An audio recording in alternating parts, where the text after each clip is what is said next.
தற்போது வந்துள்ள அண்மை செய்தி ஒன்று.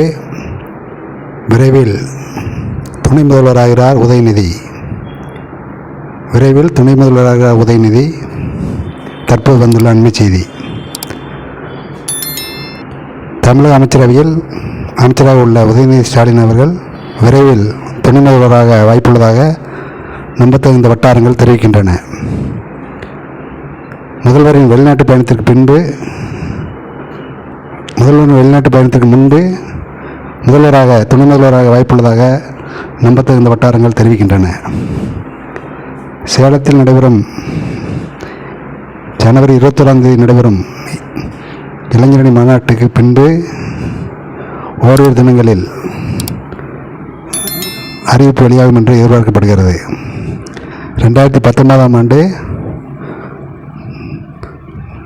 திமுக இளைஞரணி செயலாளராக நியமிக்கப்பட்ட அவர் 2022 ஆண்டு திமுக அமைச்சரவையில் அமைச்சராக பொறுப்பேற்றுக் கொண்டார்.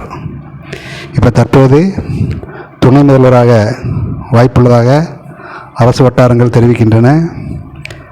2019 ஆண்டு திமுக இளைஞரணி செயலாளரான உதயநிதி பின்பு அமைச்சராகி தற்போது துணை முதல்வராக உள்ளார் என்பது வரவேற்கத்தக்கது, குறிப்பிடத்தக்கது. நன்றி.